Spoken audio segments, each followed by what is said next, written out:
नमस्कार दोस्तों प्रतिशत चैप्टर कंटिन्यू करते हैं। और साथियों, मैं ये बताना चाह रहा हूँ कि प्रतिशत चैप्टर हमारे लिए बहुत ही महत्वपूर्ण चैप्टर होता है। ये मैथमेटिक्स का एक बेस देता है हमें। अगर प्रतिशत हमें ढंग से आ गया तो लाभ हानि अनुपात, सरल ब्याज, चक्रवृद्धि ब्याज, समय कार्य, काफ़ी सारे ऐसे चैप्टर्स हैं जहाँ हमें इस चैप्टर की ज़रूरत पड़ती है। तो दोस्तों, काफ़ी सारे पार्ट मैंने आपको अभी तक करा दिए हैं और मैंने काफ़ी डिफरेंट तरीके से आपको काफ़ी शॉर्ट ट्रिक के साथ ये वाला चैप्टर हल करवाया है। तो कुछ ऐसा ही आज मैं आपके सामने नया लाने वाला हूँ दोस्तों। चलो हम शुरुआत करते हैं दोस्तों। कुछ ऐसा ही एक पहला सवाल लेते हैं साथियों। दोस्तों, पहला सवाल आपके सामने है ऐसा ही। किसी कॉलेज में छात्र और छात्राओं का अनुपात 3:2 है। यदि छात्रों के 20% और छात्राओं के 25% वयस्क हैं तो उन विद्यार्थियों की प्रतिशतता जो वयस्क नहीं है, मतलब नॉन एडल्ट, अवयस्क, कितने हैं, ये हमसे पूछा गया है। तो आप इसको कई तरीके से हल कर सकते हैं साथियों। मैं आपको दो तरीके से समझाने जा रहा हूं। छात्र बॉयज और गर्ल्स किस रेशियो में? 3:2 के रेशियो में। यानी टोटल मिला के दोस्तों कितना हो गया? 5। और आपको पता है कि टोटल चीज यानी कुल चीज कहां आती है? नीचे। ठीक है, योगदान कहां आता है? ऊपर। ये बहुत सिस्टमेटिक तरीका है। कई जगह हम इसको यूज करते हैं कि कुल चीज नीचे और योगदान ऊपर। मतलब 3/5 हिस्सा बॉयज हैं। गर्ल्स कितने हैं सर? गर्ल्स इसका मतलब 2/5 होगा। ठीक है दोस्तों, 2/5 हो गया। अब कह रहा है कि छात्रों के 20% और छात्राओं के 25% वयस्क हैं। तो आप पहले वयस्क निकाल लो, एडल्ट निकाल लो, कुल वयस्क। आपको पता है कि 100% के दो टुकड़े होते हैं, एक अगर 20% और दूसरा टुकड़ा 80%। यानी 20% अगर व्यस्क है तो 80% अव्यस्क हो जाएंगे। तो इस तरीके से हमें अगर व्यस्क पता लग जाएगा तो अव्यस्क का अपना पता लग जाएगा। तो कुल व्यस्क निकालने हैं तो बॉयज 3/5 है। इन 3/5 का मतलब गुणा 20% व्यस्क हो गए। अब यहां प्रतिशत को बटे बनाने की जरूरत नहीं है। क्यों? क्योंकि प्रतिशत में आंसर दोस्तों पूछा गया, प्रतिशतता पूछी गई है। तो प्रतिशत को बटे 100 क्यों बनाए हम जबरदस्ती फालतू बना रहे? इंटू छात्राओं के 25% व्यस्क है, इंटू 25% कर दो। कुल करना है, कुल पूछ रहा है तो आप कुल कर दो। बात क्लियर हुई? काट लो इसको, आंसर आ जाएगा 5 चौका 20, 4 तिया 12%। ठीक है, परसेंट को बटे इसलिए नहीं बनाया क्योंकि प्रतिशत में आंसर पूछा गया है। 5 से काट लो 5 25, 5 दूनी 10%। तो 12 और 10 मिलाकर टोटल कितना हो गया? 22%। क्या हो गए? व्यस्क हो गए। आपको पता है कि कुल 100% होता है। 100%, जब 100% में से 22% अगर व्यस्क आ गए तो अव्यस्क 100 - 22, क्योंकि 22/100 है ना ये, तो 100 - 22 78% अव्यस्क हो गए, जो व्यस्क नहीं है। ये आपका आंसर आ गया। चलिए मैं इसका एक तरीका और समझाता हूं, कॉपी करो।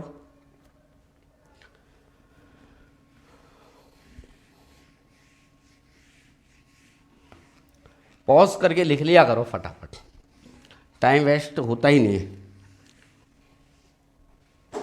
केवल समझने में टाइम वेस्ट है यहाँ। तो बॉयज़ गर्ल्स 3:2 का रेशियो। अब क्या है कि ऑफलाइन में तो बहुत सारी बातें होती रहती है आपस में, ऑनलाइन में अब अकेले किस किस से बात करें। बस मेरा काम है समझाने का, और कोई है ही नहीं। तो नहीं है तो बस मैं बस इमेजिन कर रहा हूँ कि आप मेरे सामने, बस ज़्यादा बातें नहीं होती, पढ़ाई की बातें हो सकती है। तो बॉयज़ 3, गर्ल्स 2, और कुल मिला के कितना हो गया दोस्तों? 3 और 2 5। ये हमारी बात समझ में आई? इस तरीके को समझना, क्योंकि आय व बचत वाले आगे सवाल आएंगे, उसको मैं इन तरीके से भी करूंगा। छात्रों के 20%, अब आप 3 का 20% निकाल लो। छात्रों का 20%, प्रतिशत को मैं बटे नहीं बना रहा इन सवालों में। क्यों? क्योंकि प्रतिशत में आंसर पूछा है। जब प्रतिशत में आंसर पूछा है तो बटे बनाने की क्या जरूरत है? सीधा ही चिपका दो। ठीक है, चिपकाना हम जानते हैं, बहुत भली बात है। इस 2 का 25% व्यस्क है, व्यस्क हो गए। तो कुल कितने? 5। इसका कितना परसेंट वयस्क हैं हमें नहीं पता, ये भी वयस्क हो गए, ये भी वयस्क हो गए, तो हमने कह दिया कि इसके x% वयस्क हैं। ठीक है, x लिख दो, प्रतिशत लगाओ तो लगा दो, मत लगाओ, चलो लिख दो, एक ही बात है। अब आप क्या करेंगे, डायरेक्ट इसको गुणा करेंगे, 20 दिया 60, 25 दूना 50, 5 गुणा x 5x, इन दोनों का टोटल 5x है। 60 और 50 110 बराबर 5x, 5 से काटेंगे तो x बराबर 5 दून 10, 5 दून 10 22, और x किस में है दोस्तों, इकाई क्या है, प्रतिशत है, तो यानी 22% आपका उत्तर आ गया। लेकिन ये 22% क्या है, व्यस्क। अब चूंकि हमें अव्यस्क निकालना है तो आपको पता है 100% के 2 टुकड़े होते हैं, एक अगर 22% है तो दूसरा टुकड़ा 78% हो जाएगा अव्यस्क का, तो 22 घटा दो 78% आपका आंसर आ गया। ठीक है, चलिए नेक्स्ट सवाल लेते हैं। हाँ जी, क्या कह रहा है सवाल, पढ़ ले। 2 क्रमागत वर्षों में एक विद्यालय के 2 क्रमागत वर्ष हैं, एक विद्यालय के 100 तथा 75 विद्यार्थी अंतिम परीक्षा में बैठे। 2 क्रमागत वर्ष मतलब जैसे एक फर्स्ट ईयर तो दूसरा सेकंड ईयर, इसमें 100 विद्यार्थी और इसमें 75 विद्यार्थी अंतिम परीक्षा में बैठे, फाइनल परीक्षा में बैठे। अब इसमें से क्या हुआ, 75% और 60% उत्तीर्ण हुए, इसके 75% और इससे 60% उत्तीर्ण हुए। तो उत्तीर्ण होने वालों की औसत दर क्या होगी, मतलब कुल मिला के कितने उत्तीर्ण हुए, हमसे पूछा गया। तो दोस्तों इसको भी आप वही 2 तरीके से हल कर सकते हैं। तो सबसे पहले आप इसका रेशो बना लो, 25 चौका 100, 25 75, क्योंकि आंसर प्रतिशत में पूछा गया है तो रेशो से भी वही आंसर आता है प्रतिशत में जो ओरिजिनल संख्याओं से आता है, ये खास बात है। ठीक है, 4-3 रेशो हो गया। अब इसमें से 75%, तो टोटल कितने हो गए मुझे बताओ सर। टोटल हो गए 4 और 3 7, पहली साल में 4 विद्यार्थी बैठे, दूसरी में 3, टोटल मिला के 7। अब इसमें से कह रहा है कि 75% उत्तीर्ण हुए और सेकेंड ईयर के 60% उत्तीर्ण हुए। हमें नहीं पता फाइनल के कितने हो, हमने कह दिया x उत्तीर्ण हुए, x%। तो 75 चौका कितना हो गया, 300। आप इसको डायरेक्ट मल्टीप्लाई कर लिया करो, बहुत प्यारे तरीका है, देखो आगे आगे कितने सवाल हल करते हैं इससे। 60 थी 180 और 7 गुणा x 7x, कुल मिला के पूछा है, यानी इन फर्स्ट ईयर और सेकेंड ईयर दोनों का टोटल 7x, तो इन दोनों को ऐड कर दो। अब कोई यूँ कहे कि जैसे इसमें आपसे उत्तीर्ण इकाई पूछा गया है ना, तो उत्तीर्ण कितने हुए, x% हुए, तो बस यही आंसर आपको निकालना है, 100 में से घटाने की यहाँ जरूरत ही नहीं पड़ेगी। अनुत्तीर्ण पूछता तो घटाते। तो 300 और 180 कितना हो गया, 480, कितना 7x, तो 7 से हम काटेंगे तो x हमारा जाएगा 7 6 42, कितने बचे 6, तो 7 8 56, 4 बच गए, 4 और 7 का भाग लग रहा है, यानी 68 सही 4/7% क्या हुए, उत्तीर्ण हुए। यही आपका आंसर हो गया। ठीक है, चलिए एक सवाल और लेते हैं। हाँ जी, सभी तैयार हैं। किसी कार्यालय में स्टाफ का 40% महिलाएं हैं।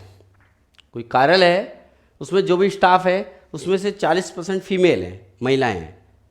तो कुल स्टाफ का जब 40% महिलाएं हैं तो 60%, क्योंकि 100 के 2 टुकड़े, तो 60% क्या हो गए, पुरुष हो गए, जिनमें 70% महिला और 50% पुरुष विवाहित हैं। अब उनमें से अगर देखें तो 70% महिलाएं विवाहित हैं और 50% पुरुष विवाहित हैं। तो बताओ कार्यालय में अविवाहित स्टाफ का प्रतिशत क्या है।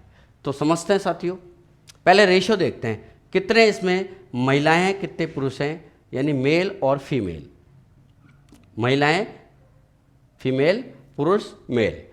तो 40%, 100 में से 40 गए तो कितने 60, तो 60 मेल हो गए, 40 फीमेल हो गए। तो मैंने बताया सबसे पहले इनका रेशो बना लिया करें आप, 20 दूनी 60, 20 दूनी 40 और 20 तिया 60, क्योंकि ओरिजिनल से वही प्रतिशत आएगा जो रेशो से आता है। ये आप भली बात ही समझ लो। हमें प्रतिशत में आंसर पूछा गया है तो मैं प्रतिशत को 100 नहीं बना रहा, यहाँ पे बटे में 100 लगाने की जरूरत है ही नहीं। 70% महिला, 70% महिला और 50% पुरुष विवाहित हैं।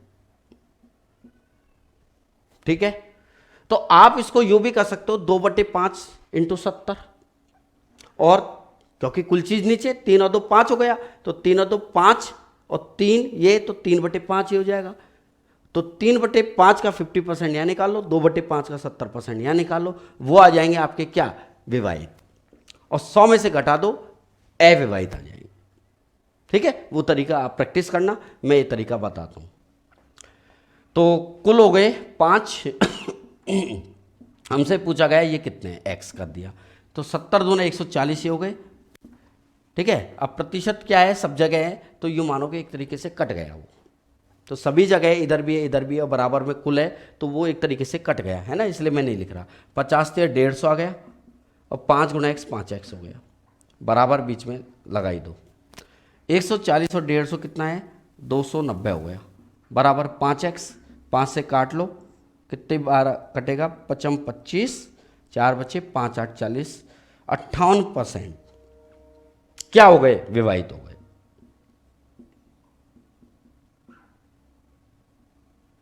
क्लियर। अविवाहित पूछा गया है, तो अविवाहित निकालने के लिए हम क्या करेंगे, 100 में से घटा देंगे, इनमैरिड अनमैरिड। ठीक है, 100 माइनस 58 यानी 42% आपका आंसर आ गया। इसका ध्यान रखना है, बहुत बड़ी गलती होती है, हम जल्दबाजी में एक्स को उत्तर लगा देते हैं 58, लेकिन पूछ रहा होता है अविवाहित और लगा देते हैं विवाहित का आंसर, तो ऐसी गड़बड़ होती है। चलो मैं वही पुराना वाला एक तरीका और इसमें समझा देता हूँ, ये तो आप कॉपी कर ही लो, है ना। ठीक है, वो वाला तरीका और आपको सिखा देता हूँ, जो अभी मैंने ओरली बोला था, मौखिक रूप से बोला था। तो दोस्तों फीमेल और मेल 40 हैं, तो ये हो गए 60, 2-3 का रेशो आ गया, 20 दून 40, 20 से 60, ये 2/5 हो गए।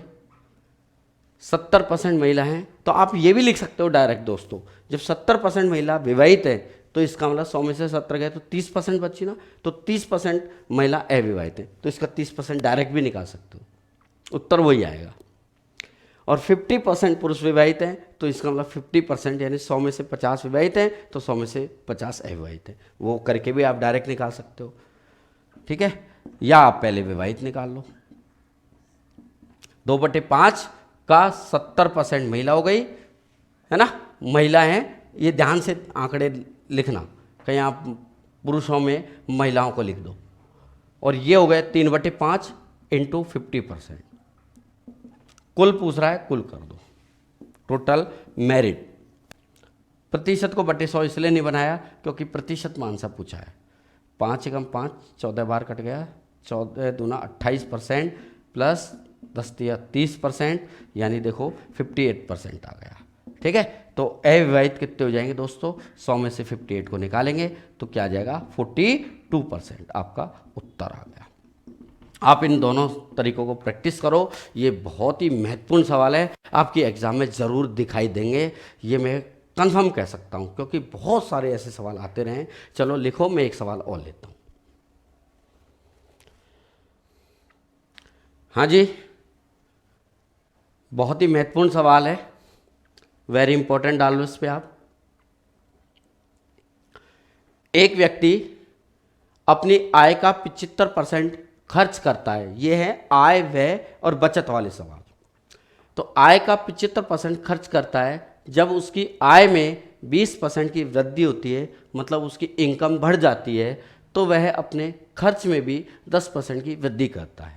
यानी जैसे उसकी इनकम बढ़ी तो उसके अकॉर्डिंग वो खर्चा भी बढ़ा देता है कि ठीक है यार, आज अपन सोफ़ा सेट ले आते हैं, यानी हमारी इनकम बढ़ गई तो लोग खर्च भी बढ़ा दिया। वो कुछ भी कर सकता है आदमी अगर इनकम बढ़े तो उसकी बचत में कितनी प्रतिशत वृद्धि हो गई, लो इतनी इनकम बढ़ गई कि खर्च बढ़ाने पर भी उसकी बचत में वृद्धि हो गई। तो वही हमसे पूछा गया दोस्तों। तो सवाल समझ में आया, तो इसको मैं 2 कॉन्सेप्ट से बताऊंगा। ठीक है, एक तो जो हमारे तुरंत दिमाग में आता वो तरीका, आय का, जैसे उसकी आय 100 थी,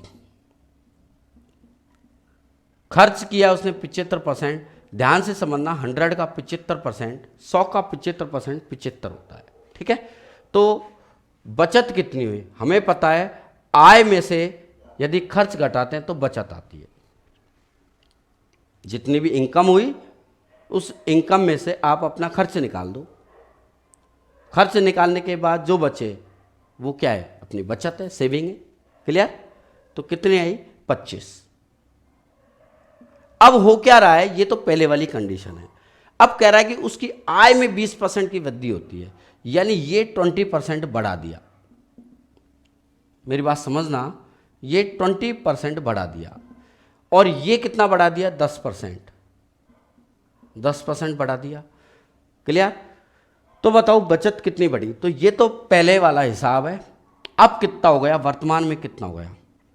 ध्यान से देखो कि उसकी अगर आय 100 है तो कुल मिलाकर उसकी अब आय कितनी हो गई, कुल आय कितनी हो गई? तो 20% बढ़ते ही 100 का 20% 20 होता है, तो 120 हो जाएगा।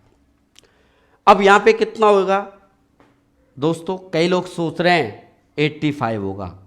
गलत।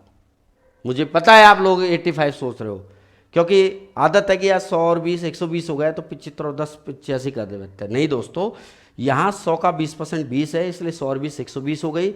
यहाँ 75 का 10% 7.5 होता है, या 75 गुणा 110/100 करो। ठीक है, डायरेक्ट ऐड नहीं करते हैं। 100 ही ऐसी चीज़ें होती है जिसमें डायरेक्ट प्रतिशत जुड़ता है, घटता है। मैंने आपको बहुत पहले भी ये चीज़ बताई है। आप पुरानी जो भी पार्ट पढ़ाएं उसकी बार बार प्रैक्टिस करो। तो 75 का 10%, 0 कट गई, 7.5 आ गया, यानी 75 और 7.5 मिलके 82.5 हो गया, 82.5 हो गया। ठीक है, 82.5। या इसको ऐसे भी लिख सकते हैं, 75 गुणा 10% मतलब 110/100, तो 75 गुणा 110/100 कैलकुलेट करोगे तो वही 82.5 आएगा। अब 120 उसकी इनकम हो गई, जिसमें से 82.5 बंदे ने खर्च कर दिया, तो इसका मतलब उसके पास अब कितने बचे? 37.5 रुपये बचे। घटा दो इन दोनों को, 37.5 आ जाएगा। आ गया समझ में? ठीक है। यानी पहले वो बंदा बचा रहा था 25 रुपये, अब कितने बचा रहा है सर? 37.5 बचा रहा है। इसका मतलब उसकी बचत में वृद्धि हुई। कितनी वृद्धि हुई सर? वो वृद्धि हुई 12.5 की। इन दोनों का डिफरेंस। ठीक है साहब, 12.5 की वृद्धि हो गई। हमें पूछा है प्रतिशत वृद्धि कितनी होगी, तो प्रतिशत बचत वृद्धि, आपको पता है कि जब भी प्रतिशत निकालने हैं हमेशा प्रतिशत जस्ट पहले वाली चीज़ पे निकलता है। तो 12.5 बढ़ा, वो बढ़ा किस पे? 25 पर, जस्ट पहली वाली चीज़ पे बढ़ा है।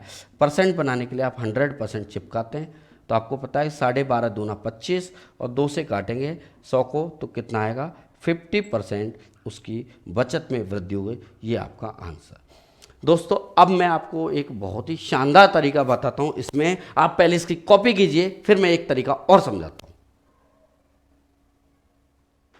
हाँ जी साथियों, एक ट्रिक्स और इसकी जो आपको सीखना जरूरी है, और उससे यह सभी सवाल हल करेंगे। ऐसे आप, एक व्यक्ति अपनी आय का 75% खर्च करता है, तो आय यदि उसकी 100 है तो खर्च हो गया 75 और बचत हो गई 25। इसका रेशो बना लो, 25 चौका 100, 25 × 75, 25 से कम 25। ठीक है, 4-3-1 का रेशो आ गया। ये कह रहा है कि उसकी आय में 20% की वृद्धि हुई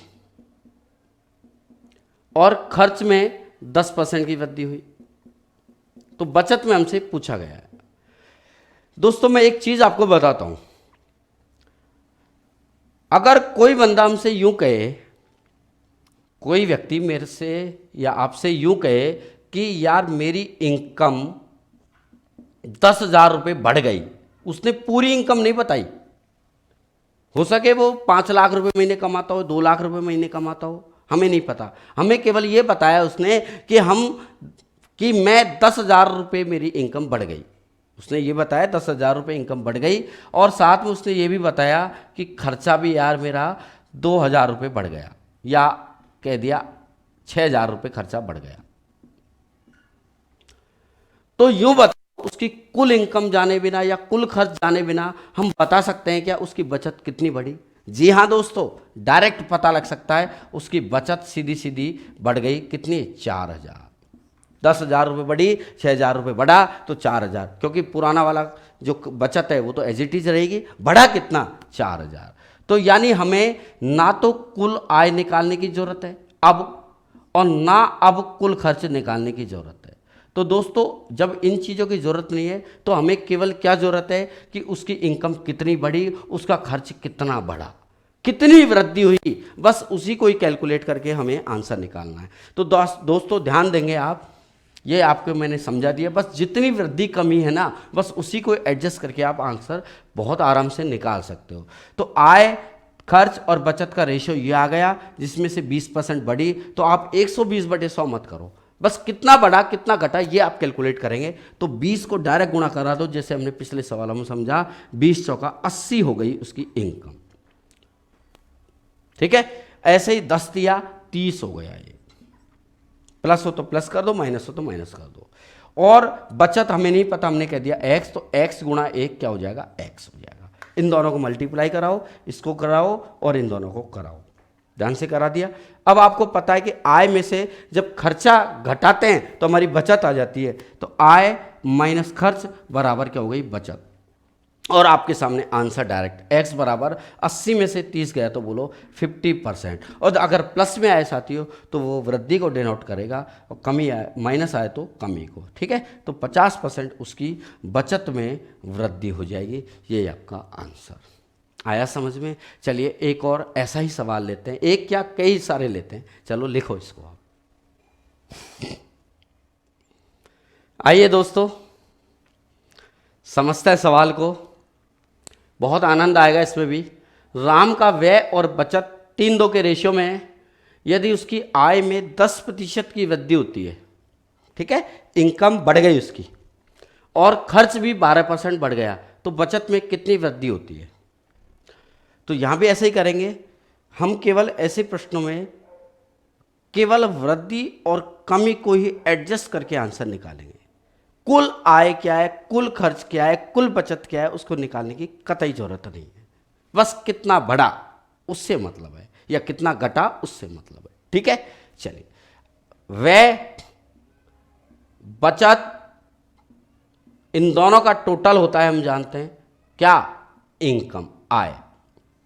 बंदा 3 रुपये खर्च करता है और 2 रुपये बचाता है, यानी टोटल इनकम कितनी होगी, 5 ही हमने ज्ञात की ली। आय में 10% वृद्धि होगी, जिसमें हो रही है उसके नीचे आप लिख दो 10% वृद्धि, मतलब प्लस लगा दो। और खर्च, खर्च के नीचे आ जाओ, 12% बढ़ गया, प्लस कर दो। वृद्धि के लिए प्लस, कमी के लिए माइनस। बचत में कितनी हुई नहीं पता, सीधा एक्स लगा दो। अब कोई कहेगा सर एक्स में प्लस लगाऊं माइनस लगाऊं, भैया एक्स के बारे में हमें नहीं पता, हमें क्या पता एक्स क्या है। आप जानते हो क्या एक्स के बारे में, एक्स ना तो धनात्मक है, हो सके ये ना ऋणात्मक है, कुछ भी। एक्स धनात्मक भी हो सकता है, मतलब एक्स ऋणात्मक भी हो सकता है, और एक्स 0 भी हो सकता है। हमें मान लो +5 दे तो एक्स धनात्मक हो गया, -5 आ जाए तो ऋणात्मक हो गया, 0 आ गई तो नील हो गया। तो हमें नहीं पता एक्स क्या है, ठीक है, उसके चिन्ह से, संख्या के चिन्ह से हमें पता लगता है। अब आप गुणा करो, 12 × 36, 2 × x 2x, और 5 × 10 कितना हो गया, 50, ये आ गया। फिर इसका और इसका टोटल ही हो जाएगा, 36 + 2x = 50। तो 2x का मान क्या आ जाएगा साथियों, 50 में से सीधा सीधा 36 को आप माइनस कर दो, तो 50 में से 36 को माइनस करेंगे तो कितना आएगा, 14 आ जाएगा। क्लियर, तो बताओ x का मान कितना आ जाएगा, 7। अब x चूंकि प्रतिशत में है तो प्रतिशत लगा दो, अगर किलोमीटर प्रति घंटा होता तो किलोमीटर प्रति घंटा हो जाता। ठीक है, x जो इकाई होती है वही लास्ट में इकाई ग्रहण करता है। 7% क्या है सर, ये धनात्मक है तो वृद्धि, जी हाँ 7% वृद्धि हो जाएगी, किसमें, बचत में। ये आपका आंसर, बहुत ही सिंपल तरीका है। इस तरीके को हम लाभ हानि में भी, प्रॉफिट लॉस में भी काफ़ी सारे सवालों पर अप्लाई करेंगे। आप देखे जाओ कितने अच्छे अच्छे तरीके आपको मैं सिखाऊंगा, और एकदम सिंपल तरीके से, बहुत सरल तरीके से, आसान तरीके से हम इसको समझेंगे। ठीक है, लिखो इसको आप। बहुत ही खूबसूरत सवाल आपके सामने, वही पुराना कॉन्सेप्ट जो अभी सीखा हमने, एक व्यक्ति अपनी आय का 70% खर्च करता है, फिर आय को 30% बढ़ा रहा है, ठीक है, बात की कंडीशन हो गई, और खर्च में कमी कर रहा है, तो बचत में परिवर्तन क्या है, प्रतिशत पूछा गया है। प्रतिशत में आंसर पूछा गया है, प्रतिशत को बटे में 100 करने की जरूरत है ही नहीं इसमें। 70%, आप 70% को 70/100 लिख सकते हो, या 7/10 से लिख सकते हो, और 7/10 में हम जानते हैं कुल चीज़ नीचे, कुल क्या है यहाँ, आय। जब खर्चा 7 हो गया तो बचत कितनी हो गई, पहले 3 हो गई। आप ऐसे भी लिख सकते हो, या आप डायरेक्ट 100 करके भी, 100 के भी टुकड़े करके लिख सकते हो। तो आय यदि उसकी 100 है दोस्तों, तो खर्चा कितना हो गया, 70, तो बचत कितनी हो गई, 100 में से 70 गया तो 30। रेशियो बना लो, ठीक है। इसके बाद ये तो पहले वाली कंडीशन थी, अब 30% बढ़ गया तो 130/100 करने की जरूरत नहीं है, क्योंकि हमें कुल इनकम नहीं निकालनी, हमें तो बस कितना बढ़ाए और कितना घटाए उसको एडजस्ट करना है, ठीक है। तो 30% बढ़ गया,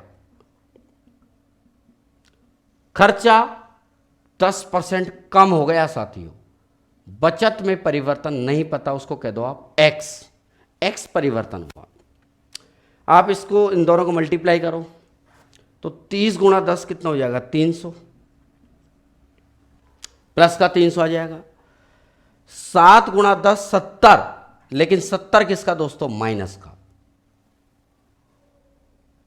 ब्रैकेट लगा दो, और 3 × x क्या हो जाएगा, 3x। अब मित्रों ध्यान दो, इनका बैलेंस देखो, आय में से जब खर्च को घटाते हैं तब बचत आती है, बोलो आती कि नहीं आती, या खर्च और बचत का टोटल आय, मर्जी आय जैसे कर दो। तो मैं कह सकता हूं कि आय में से जब खर्च माइनस होता है तो आपकी बचत आ जाती है। तो आय 300, खर्चा माइनस कर दो, और माइनस पहले से ही है यहाँ, तो ये बीच में बराबर कर दो। तो हमने ब्रैकेट इसलिए लगाया है क्योंकि ये माइनस माइनस मल्टीप्लाई होकर क्या बन जाए, प्लस। तो 300 और प्लस 70 कितना हो जाएगा दोस्तों, 370, ठीक है।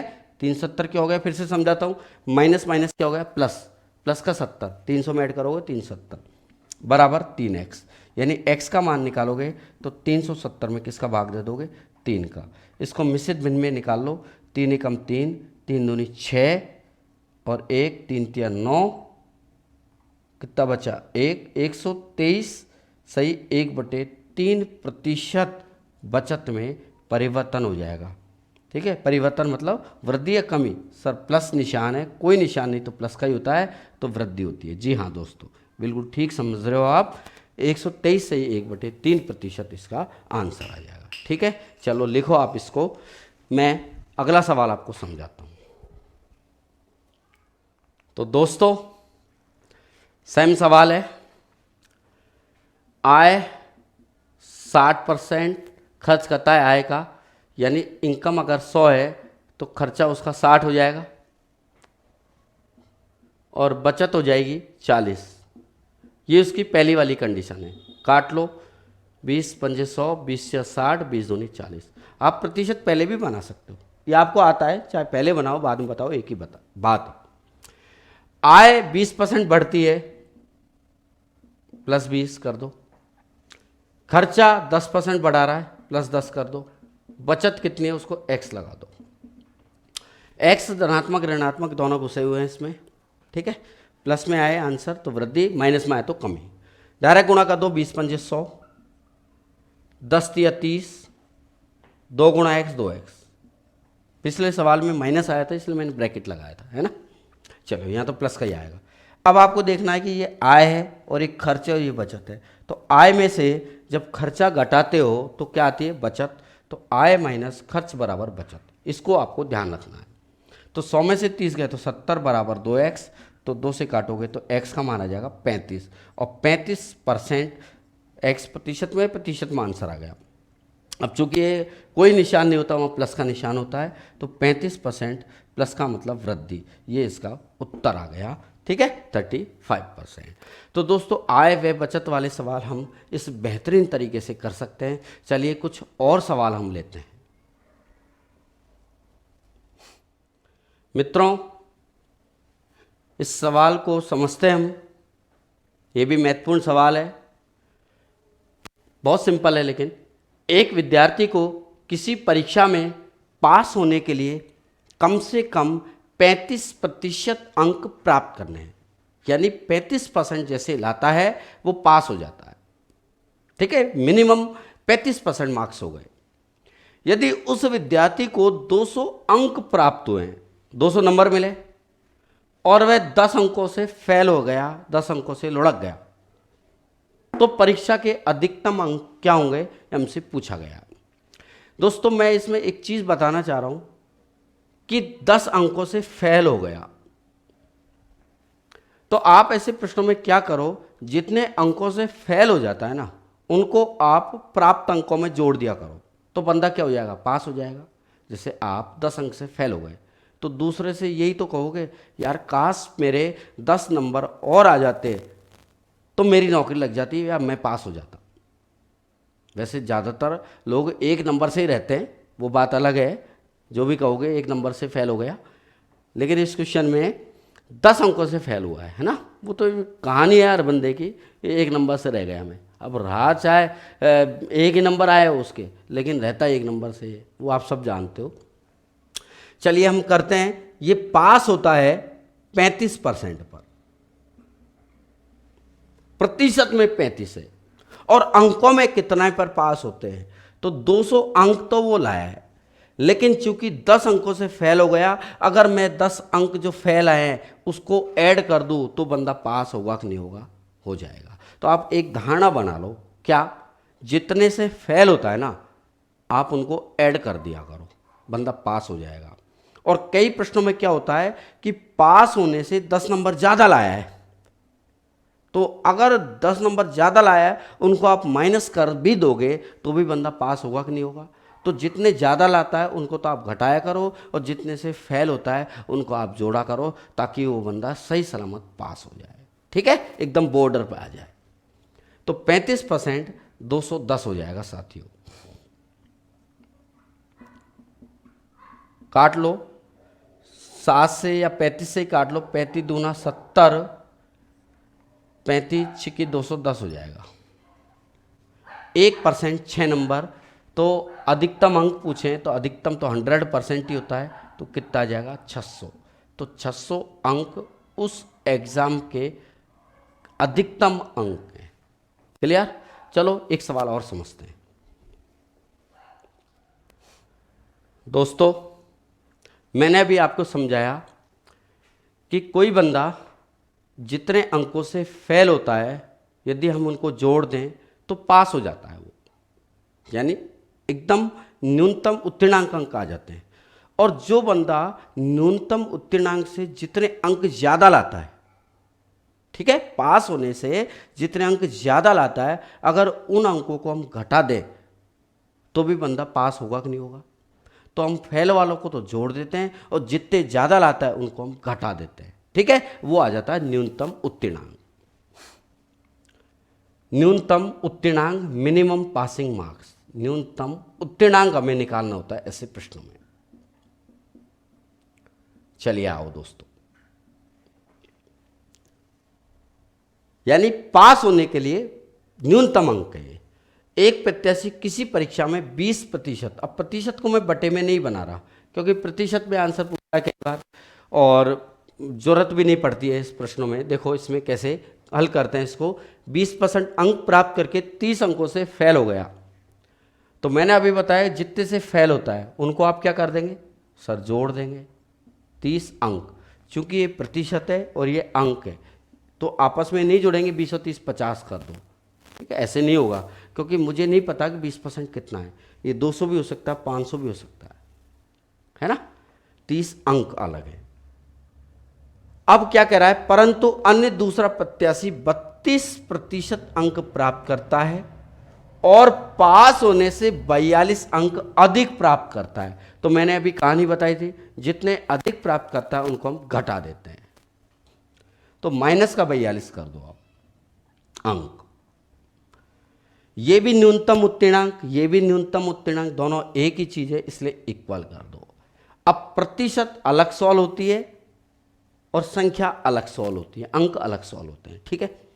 तो 32% में से 20% इधर आके माइनस होगा प्लस होगा, सर इधर आएगा तो माइनस हो जाएगा, तो घटा दो। 32 में से 20 गया तो कितना आएगा 12%। अब मुझे बताओ ये माइनस का 42 जैसे इधर आएगा तो क्या होगा, प्लस का 42। तो 30 में इस 42 को ऐड करेंगे तो कितना हो जाएगा 72, यानी काटेंगे तो 12 कम 12 और 12 छक्के 72, यानी 6 नंबर 1% होता है। तो 100% 600 नंबर होते हैं। तो अगर पूछता कि उस परीक्षा का पूर्णांक कितना है या मैक्सिमम मार्क्स कितने गए हैं तो हमारा आंसर आता है 100% मतलब 600। लेकिन पूछा क्या गया है दोस्तों, पास होने के लिए न्यूनतम अंक, न्यूनतम प्रतिशत अंक कितने हैं, पास कितने पे होते हैं। तो हमें पता है न्यूनतम पासिंग मार्क्स का या तो ये पैकेज है या ये पैकेज है। तो आप या तो इसको प्रतिशत में बना लो या इसको बना लो, एक ही बात है। तो हम जैसे इसका यूज़ कर लेते हैं, तो प्रतिशत उत्तीर्णांक 20% को बिल्कुल मत छेड़ो। क्यों? क्योंकि प्रतिशत में आंसर पूछा है। 30 नंबर को छेड़ो। जब 6 नंबर 1% का होता है तो 30 नंबर, तो इस 30 में 6 का भाग लगा दो, 6 पंजे 30, 5% हो जाएगा। तो इस 30 नंबर में इस 6 नंबर का भाग लगा दो, सीधा सीधा परसेंट आ जाएगा 5%। तो 20 और 5 25% न्यूनतम उत्तीर्णांक आंसर हो गया। कोई कहता कि सर अगर मान लो इसको यहाँ यूज़ करते तो वही उत्तर आता है कि जी हाँ, 32% तो ही है। इस 42 नंबर को भी आप प्रतिशत में कन्वर्ट करो। जब 1% में 6 नंबर होते हैं तो 42 नंबर 6 7 42, 7% आ गया। और 32 में से 7 घटाओ कितना आएगा, वही 25% आएगा कि नहीं आएगा, ठीक है। तो कहीं भी यूज़ कर लो। तो इसमें पूरा कॉन्सेप्ट में बस एक ही बात समझने की है, फेल वालों को हम जोड़ते हैं और जितने ज़्यादा लाता है उनको हम घटाते हैं, आंसर आ जाता है। चलो आ गया समझ में। चलो कुछ और सवाल हम समझते हैं। आइए मित्रों, सवाल कह रहा है हमसे, एक कारखाने में वर्ष के आरंभ में सभी कर्मियों का वेतन समान रहता है। वर्ष के दौरान 1/3 स्टाफ का वेतन 3% बढ़ जाता है, बढ़ गया प्लस निशान, और 1/5 स्टाफ का वेतन 4% कम हो जाता है, माइनस निशान आ जाएगा, साइन आ जाएगा। और बाकी लोगों का वेतन वही रहता है। दोस्तों वेतन वही रहने का मतलब है 0% परिवर्तन। वही रहने का मतलब है 0% परिवर्तन, ना बढ़ा ना घटा, मतलब न्यूट्रल। तो वेतन में कितना परिवर्तन हुआ। तो आपको मैंने बताया दोस्तों, वृद्धि और कमी वाले सवालों में डायरेक्ट कितनी वृद्धि हुई है कितनी कमी हुई है उनको एडजस्ट करके सीधा सीधा फाइनल वृद्धि कमी का परसेंटेज आंसर निकाला जा सकता है। तो इसमें कह रहा है 1/3 का 3% बढ़ गया। ये थे ना छात्राओं वाले सवाल, क्लियर। और 1/5 का 4% कम हो जाता है, माइनस कर दो। और जो शेष बच रहे हैं, ठीक है, उस शेष का 0% परिवर्तन हुआ।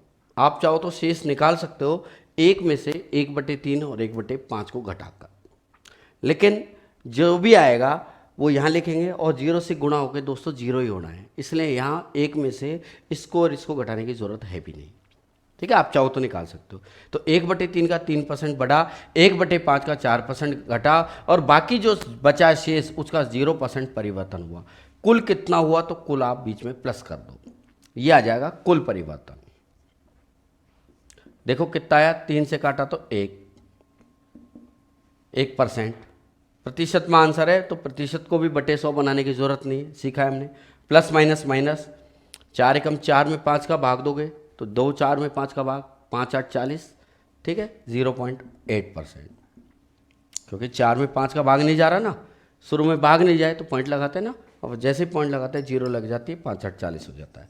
चलिए जानते हैं हम, प्लस शेष गुणा 0, तो 0 से जो भी गुणा होगा 0 हो जाएगा। तो 1 माइनस 0.8, बताओ 1 माइनस 0.8 कितना होगा, 0.2, यानी 0.2%।